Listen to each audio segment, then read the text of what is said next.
Assalamualaikum. We're going to start the next topic of the retina, which is retinal vein occlusion.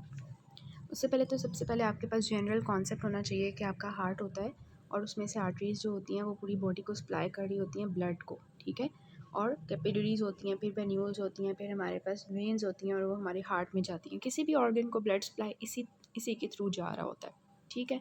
अब आपको पता है कि artery जो है वो ब्लड लेके जा रही होती है, तो ऑब्वियसली जो जिस भी ऑर्गन को उसने सप्लाई करना होगा ऑक्सीजन वगैरह सप्लाई करेगी और वेन जो होगी वो हमारे पास डीऑक्सीडेटेड ब्लड लेके वापस चली जाएगी। ये तो हमारे पास नॉर्मल होता है। इसी तरह हमारी जो आर्टरी होती है, ये as you can see in this figure, ये आपका हार्ट है और यहाँ से एओर्टा के थ्रू ये आया हमारे पास, इधर से निकलती है क्या, सेंट्रल रेटिनल आर्टरी हमारी आई को जाती है, ठीक है। और आई को ब्लड सप्लाई ऑक्सीजन सप्लाई दे के वापस हमारी सेंट्रल रेटिनल वेन होती है, जो ये आपको ब्लू से दिखाई भी है, ये वापस हार्ट में चली जाती है। तो ये तो आपके पास जनरल कॉन्सेप्ट है ना कि किस तरह से आर्टरीज और वेन्स जो होती हैं वो ऑर्गन सप्लाई करती हैं। अब हमने ये कंसेप्ट लेना होता है कि अगर फॉर एग्जांपल किसी की जो है किसी भी ऑर्गन की आर्टरी ब्लॉक हो जाती है, ठीक है, तो क्या होगा, वो जो ऑक्सीजन को सप्लाई जा रहा था वो उस ऑर्गन को रुक जाएगा ना। और वो जो हमारे पास एक ऑर्गन की कोई भी अपीयरेंस होती है वो रेड होता है due to the arterial supply. अब वहाँ पे जब सप्लाई नहीं जाएगा ना आर्टरी की ओक्लूजन, तो हमेशा याद रखना है कि वो ऑर्गन की पेल अपीयरेंस हो जाएगी और अल्टीमेटली वो जो है नेक्रोसिस वगैरह की तरफ जा सकता है, ठीक है। और हमने डायबिटिक रेटिनोपैथी में भी ये देखा था कि जो हमारे पास लीकेज और ओक्लूजन का फिनोमेना, ठीक है, तो पेल हो जाएगी ना वो जगह। और फिर क्या होगा कि न्यूवास्कुलराइजेशन वगैरह स्टार्ट हो जाएगी, कोलेटरल्स बनना शुरू कर देंगे, उसको कॉम्प्रोमाइज़ जो हुआ है हमारे पास कोलेटरल्स बनना शुरू हो जाएंगे कि किसी तरह उस ऑर्गन को ब्लड सप्लाई चले जाए। तो ये आपको जनरल कॉन्सेप्ट होना चाहिए कि जब भी आर्टरी ओक्लूड होगी तो जिस ऑर्गन को ब्लड सप्लाई जाना था वो पेल हो जाएगा, ठीक है, और फर्दर कॉम्प्लिकेशंस आएंगी। अब यहाँ पे आता है हमारी वेन्यूल्स का फिनोमेना, ठीक है, वेन्स का फिनोमेना। अगर फॉर एग्जांपल किसी की वेन ओक्लूड हो जाती है ना किसी भी जगह की, तो उसके पीछे क्या होता है, बैक प्रेशर इंक्रीज़ कर जाता है। आपको पता है इस बात का, हाइड्रोस्टैटिक प्रेशर इंक्रीज़ कर जाएगा ब्लड वेजल्स का, जिसकी वजह से फ्लूइड जो है वो बाहर आना शुरू हो जाएगा। तो जब भी वेन ओक्लूजन होगी तो सबसे पेल तो होना उसने नहीं ना होगा, वो पेल नहीं होगा ऑर्गन, वो आपको कैसा नज़र आएगा कि वो सारी जो पीछे हाइड्रोस्टैटिक प्रेशर इंक्रीज़ करने की वजह से वहाँ पे हेक्सुडेट्स बाहर आ जाएंगे, वहाँ पे हेमरेजेस होना शुरू हो जाएंगे, ठीक है। ये सारा कुछ होना शुरू हो जाएगा वेन की ओक्लूजन की वजह से। तो अभी हम जो पढ़ने लगे हैं वो सेंट्रल रेटिनल वेन ओक्लूजन। इसमें क्या होगा कि हमारी जो वेन होगी सबसे पहले वो ओक्लूड हो जाएगी। जब वेन ओक्लूड हो जाएगी तो ब्लड सप्लाई तो रेटिनो को जा रहा होगा, ठीक है, हमारी आर्टरी हमारी जो है रेटिना को जो है ब्लड सप्लाई जा रहा होगा, लेकिन जो वेन का ड्रेनेज है वो उसमें एबनॉर्मेलिटी आ जाएगी। जब वेनस ड्रेनेज में एबनॉर्मेलिटी आएगी तो मैंने आपको क्या बताया कि वहाँ पे क्या हो जाएगी, पीछे बैक प्रेशर इंक्रीज़ हो जाएगा, वहाँ पे हेमरेजेस स्टार्ट हो जाएंगे, वहाँ पे एक्सुडेट्स बाहर आना शुरू हो जाएंगे। तो इस तरह की हमारे पास पिक्चर आएगी। कैसे, जब भी हमारी रेटिनल वेन ओक्लूड होगी तो मैंने आपको बताया कि इस तरह से पिक्चर आएगी। हमारी रेटिना के ऊपर हेमरेजेस एडेमा आपको नज़र आएगा रेटिनल वेन ओक्लूजन में, ठीक है। पूरी रेटिना आपको जो है ना इस तरह से भरी हुई नज़र आएगी हेमरेजेस से, एक्सुडेट से। तो इससे आप टिपिकली ये कंसिडर करोगे कि इसकी जो सेंट्रल रेटिनल वेन थी उसमें ओक्लूजन हुई हुई है। यहाँ पे भी आपको दिखाया हुआ है ये नॉर्मल हमारे पास सेंट्रल रेटिनल वेन है, ब्लड जो है उसको वापस लेके जा रही है डीऑक्सीडेटेड, यहाँ पे ओक्लूड हो गई है वेन और ओक्लूजन की वजह से देखिए सारा ब्लड बाहर आ गया, हेमरेजेस होना शुरू हो गया रेटिना के ऊपर।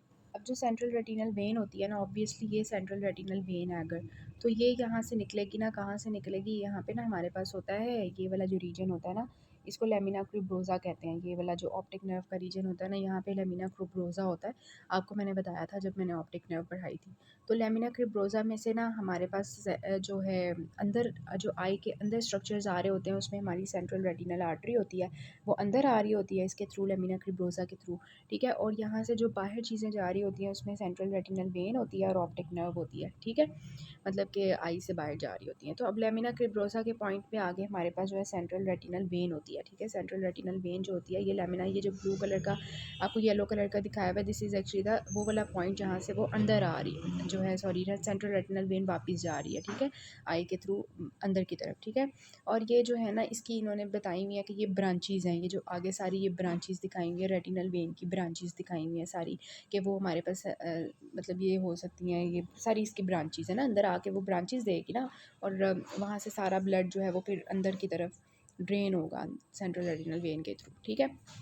तो यहाँ पे भी आपको दिखाया हुआ है, ये आपकी जो है सेंट्रल रेटिनल वेन है, ठीक है, और ये उसकी ब्रांच रेटिनल वेन है जो अंदर से सारा ब्लड लेके सेंट्रल रेटिनल वेन के थ्रू ब्लड के अंदर जाएगी और हार्ट में जाएगी, ठीक है। सो सेंट्रल रेटिनल वेन ओक्लूजन जो है, अभी हमने देखा कि डायबिटिक रेटिनोपैथी थी, वो नंबर फर्स्ट कॉज थी हमारे पास जो कि रेटिना की प्रॉब्लम आती थी इन द एल्डरली, जो बूढ़े लोग होते हैं और जो मिडिल एज के लोग होते हैं, उसमें फर्स्ट मोस्ट कॉमन जो है आपने याद रखना है वो डायबिटिक रेटिनोपैथी का केस होता है, और सेकंड मोस्ट कॉमन जो होता है वो रेटिनल वेन ओक्लूजन होती है, और सेंट्रल रेटिनल वेन ओक्लूजन हो सकती है, हमने देखी है अभी सेंट्रल रेटिनल वेन ओक्लूजन हो सकती है, या और दूसरा क्या होता है, सेंट्रल रेटिनल वेन ओक्लूजन के बाद ब्रांच रेटिनल वेन ओक्लूजन हो सकती है, या हेमी रेटिनल वेन ओक्लूजन हो सकती है, जो मैंने आपको दिखाई है। अब इसकी कॉज क्या हो सकती है, कॉमन जो कॉजेज़ है ना वो सबसे पहले हम देख लेते हैं। उसमें सबसे पहले तो इसमें सबसे पहले एज आ जाती है। अभी मैंने आपको बताया जी, बूढ़े लोग जो होते हैं ना उसमें ये मोस्ट इंपॉर्टेंट होती है, सेकंड मोस्ट कॉमन होती है after diabetic retinopathy central retinal vein occlusion, ठीक है। और कौन सी एज में होती है, ये आपका एमसीक्यू होता है, 55 ईयर्स की एज में हो जाती है। इसकी लोकेशन क्या होती है, पोस्टीरियर टू लैमिना क्रिब्रोजा, ठीक है। लैमिना क्रिब्रोजा के जो है ना पीछे करके जो है ना ये होती है, ये देखें यहाँ पे आपको समझ आएगी, ये आपका ये वाला पार्ट है ना लैमिना क्रिब्रोजा का, तो ओक्लूजन कहाँ होगी, इसके पीछे होगी, ठीक है, ये वाली रीजन, ठीक है। तो ये पीछे हुई है ना लैमिना क्रिब्रोजा के। अब जो इसमें ना बात करने वाली ये होती है कि लैमिना क्रिब्रोजा में एक शीथ होती है, और उस कॉमन शीथ के अंदर हमारी जो है वो आर्टरी भी होती है और हमारी वेन भी होती है, ठीक है। अब जब फॉर एग्जांपल वो शीथ में मतलब ओक्लूजन होगी ना, फॉर एग्जांपल कोई भी फॉर एग्जांपल जो है ना एथ्रोस्क्लेरोटिक चेंजेस हुई हुई हैं आर्टरी की, फॉर एग्जांपल आर्टरी जो है उसमें एथ्रोस्क्लेरोटिक प्लेग बना हुआ है, ठीक है।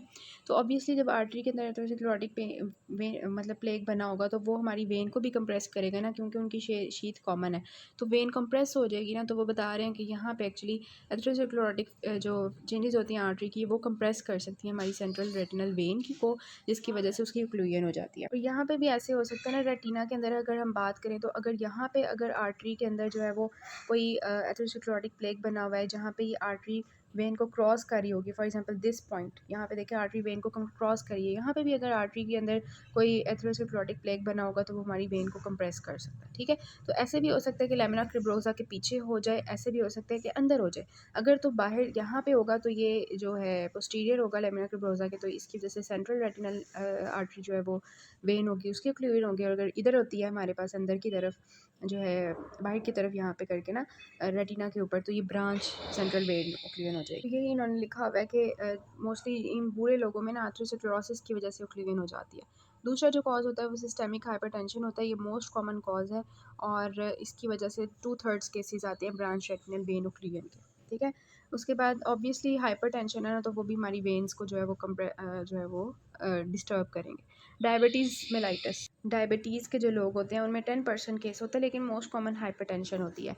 इंट्राओकुलर प्रेशर अगर रेज़ हो जाए तो फिर हमारे पास क्या होता है कि ये जो है ना कॉमन हो जाता है, ठीक है। ग्लोकोमा हुआ होगा ऑब्वियसली, तो क्या होगा, पूरी आई का जो प्रेशर होगा वो, ठीक है। अगर फॉर एग्जांपल यहाँ पे जो है ना बहुत ज़्यादा इंट्राओकुलर प्रेशर रेज हो गया तो हमारी वॉल्स को कंप्रेस करेगा ना रेटिना की इधर आउटर लेयर ऑफ आई को, तो उसकी वजह से वेन्स जो हैं वो क्लूड हो सकती है ना, तो ये भी कॉज हो सकता है। और इसके अलावा आपकी बुक में लिखा हुआ है कि ड्रग्स जो हैं, ड्रग्स अगर कोई ले रहा है, ओरल कॉन्ट्रासेप्टिव पिल्स ले रहा है, ठीक है, उसकी वजह से भी हो सकता है।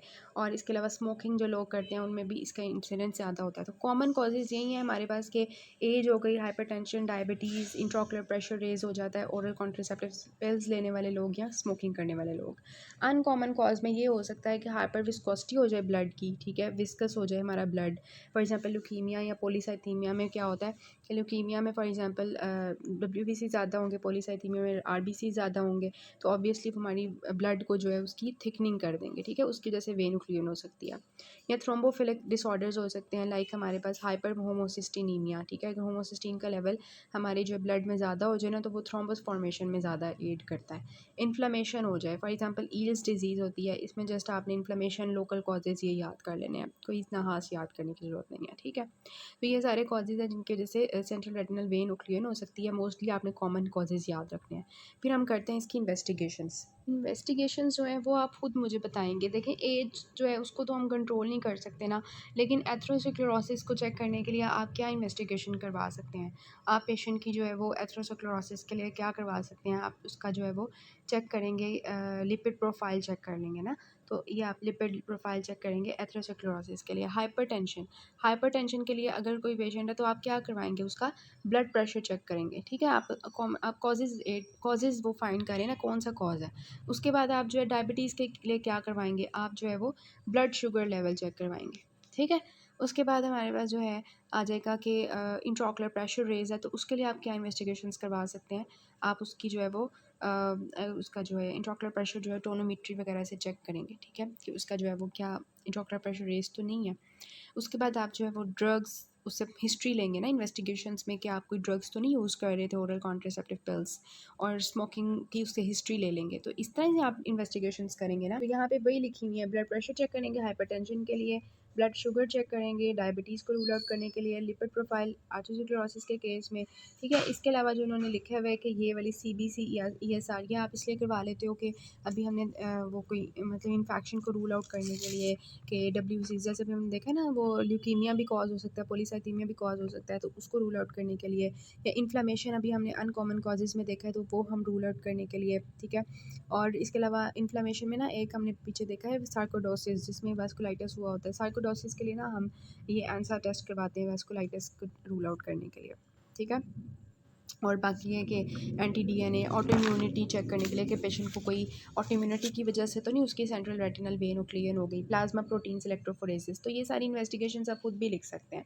तो उसके बाद ना हमारी टाइप्स आती हैं, अभी हमने देखी है ना कि ये जो सेंट्रल रेटिनल वेन ओक्लूजन हो सकती है, ब्रांच हो सकती है। अब सेंट्रल रेटिनल वेन ओक्लूजन होती है ना, उसकी ना दो टाइप्स होती हैं, एक नॉन इस्कीमिक टाइप होती है और एक इस्कीमिक टाइप होती है। उसमें से अब इनके नाम से आपको पता चल रहा है कि नॉन इस्कीमिक में जो है ना कोई इस्कीमिया नहीं हुआ होगा, ठीक है, वो इस्कीमिया नहीं हुआ होगा, जो कि हमारे पास वो ब्लड मतलब ओक्लूजन वगैरह का जो केस होता है वो ज़्यादा इतना ख़ास, मतलब ये इतनी ना डेंजरस नहीं होती। तो इसको हम वीनस स्टेसिस जो है ना रेटिनोपैथी कहते हैं। अब ये मोस्ट कॉमन जो है ना टाइप होती है हमारे पास नॉन इस्कीमिक, ठीक है। इस्कीमिक जो है इतनी कॉमन नहीं होती, लेकिन वो ज़्यादा डेंजरस होती है, ठीक है। तो इसमें सिम्टम्स क्या होंगे, खुद मुझे बताएं। अब एक बंदा है, उसकी यहाँ पे देखें सारा ब्लड आ गया उसकी यहाँ पे वीट्रस में, ठीक है। सारा ब्लड आ गया वेन की क्रेन की वजह से, तो क्या होगा, उसकी विजन लॉस होगी ना, तो एकदम से उसकी विजन लॉस हो जाएगी, ब्लड आ जाएगा ना सारा, ये हमारे पास पोस्टीरियर जो हमारे पास पार्ट है वीट्रस का, तो यहाँ पे ब्लड आने की वजह से क्या होगा, sudden onset of unilateral pain, painless loss of vision, painless loss of vision होगा एकदम से, ठीक है। पेशेंट कहेगा एकदम से मेरी नज़र जो है ना वो चले गई है। उसके बाद साइंस क्या होंगे, हम जो है विजुअल एक्विटी चेक करवाएंगे ऐसे पेशेंट्स की, तो विजुअल एक्विटी क्या हुई होगी, पेशेंट को कहेंगे कि ये स्नेलन चार्ट को देखो ज़रा, तो उसकी विजुअल एक्विटी कम हुई होगी ना, कैसे देखेगा, वो ब्लड आया हुआ है सारे उसके उधर। और इसके अलावा हम जो है, ये तो आपको पता होगा कि हम जो है पहले लाइट नहीं होती तो हमारे जो पीपल्स होते हैं वो डायलेटेड होते हैं, फिर हम क्या करते हैं लाइट लेके आते हैं तो वो पीपल जो है वो कंस्ट्रिक्ट कर जाता है, as you can see hair.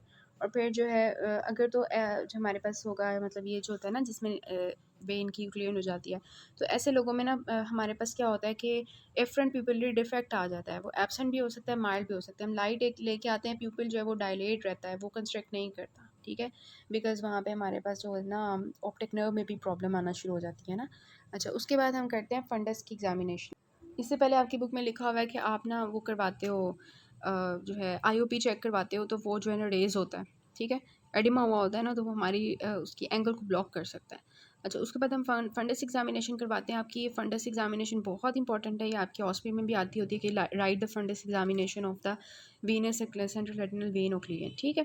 तो इसमें देखें कि सबसे पहले तो हमारे पास वेन ओक्लूजन हो गई हुई है ना, तो उसमें क्या होगा कि हमें जो है वेनस की जो पल्सेशन नॉर्मल होती है ना वो एब्सेंट मिलेगी, क्योंकि वो ओक्लूडेड है, ठीक है, तो पल्स उसकी एब्सेंट हुई होगी, ठीक है। फिर जो वेन्स होंगी वो हमारे पास डायलेटेड होंगी, इंगॉज्ड होंगी, ठीक है, डायलेटेड होंगी, इंगॉज्ड होंगी, टॉर्चुअस हुई होंगी, ठीक है।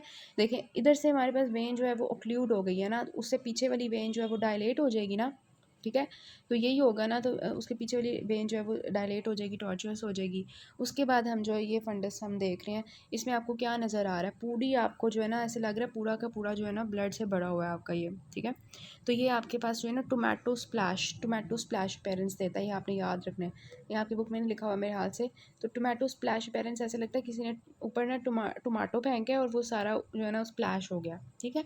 तो ये हमारे पास हो सकते हैं, इसको इसके अंदर आपको डॉट ब्लॉट हेमरेजेस मिलते हैं और फ्लेम शेप्ड हेमरेजेस मिलते हैं। मैंने आपको बताए थे कि फ्लेम शेप्ड हेमरेजेस जो होते हैं वो आपके सुपरफिशियल होते हैं, डॉट ब्लड जो है वो आपके डीप होते हैं, ठीक है। तो ये आपको जो है सारे 4 क्वाड्रेंट्स में मिलते हैं, मतलब आपका अगर रेटिना के 4 क्वाड्रेंट्स करें ना तो आपको सारे 4 क्वाड्रेंट्स में जो है ना ये मिल रहा होता है, ठीक है। और ज़्यादातर आपको पेरीफ्री में मिल रहे होते हैं ये हेमरेजेस वगैरह, ठीक है। और कॉटन वूल स्पॉट्स आपको मिल सकते हैं इसमें, और ऑप्टिक डिस्क में आपको एडिमा मिलता है। तो ये देखें, आपको एडिमा मिलेगा, हेमरेज मिलेगा। कॉटन वूल स्पॉट्स मैंने आपको बताए भी थे कि जब किसी की जो ब्लड सप्लाई कॉम्प्रोमाइज़ हो जाती है नर्व की, तो उसका जो एक्सोप्लाज्म होता है वो उसी जगह पे रुक जाता है और स्टेसिस हो जाती है, जिसकी वजह से हमारे पास जो पेरेंट्स आती है कॉटन वूल स्पॉट्स की, वो हमें नज़र आती है इस तरह से जैसे कॉटन पड़ी हो, ठीक है। तो वो आपको भी नज़र आ सकती है, हेमरेज एडिमा मिलता है ऑप्टिक डिस्क में, और इस तरह से। तो ये सारा हो गया। उसके बाद आप फ्लोरेसेंस जो है ना एंजियोग्राफी करवाते हो, ठीक है, फंडस फ्लोरेसेंस एंजियोग्राफी। अब ये आपने फंडस फ्लोरेसेंस एंजियोग्राफी करवा रहे हो नॉन इस्कीमिक टाइप में।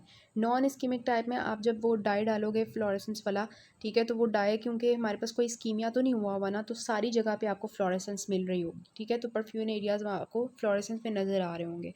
तो गुड कैपिलरी परफ्यून मतलब कि सारी ब्लड वेजल्स के अंदर वो डाई जो है वो जा रहा होगा, इजीली जा रहा होगा, क्योंकि कोई इस्कीमिया तो हुआ नहीं है, कोई ब्लॉकेज तो हुई नहीं है हमारी आर्टरीज में, ठीक है। तो ये हो गया। उसके बाद जो दूसरा आप करवाते हो फंडस फ्लोरेसेंस के बाद, वो है आपकी ये OCT, ऑप्टिकल कोहेरेंस टोमोग्राफी, ठीक है। इसमें आपको वैसे तो ये नॉर्मल नज़र आ रहा है, लेकिन ये जो आपका ये वाला एरिया होता है ना, यहाँ पे आपको क्या मिलता है, मैक्युलर एडिमा मिलता है, ठीक है। मैक्युलर एडिमा मिलता है बिकॉज वो ऑब्वियसली वो वहाँ पे एक्यूरेट्स हेमरेजेस वगैरह में, तो आपको यहाँ पे भी OCT करवाओगे तो ये वाला जो रीजन होगा मैक्युला का, यहाँ पे आपको एडिमा मिलेगा, ठीक हो गया। तो ये हमने साइंस कर ली हैं। अब ये कॉम्प्लिकेशंस यहाँ पे लिखी हुई हैं। कॉम्प्लिकेशंस इसकी क्या हो सकती हैं कि जो मैकुला है वहाँ पे एडिमा हो जाएगा सिस्ट किस्म का, ठीक है, ये कॉम्प्लिकेशन हो सकती है। यहाँ ये कॉम्प्लिकेशन हो सकती है कि नॉन इस्कीमिक टाइप जो है वो इस्कीमिक टाइप में कन्वर्ट हो जाए, ठीक है। उसके बाद जो इस्कीमिक वाला है वो हम नेक्स्ट पार्ट से करते हैं।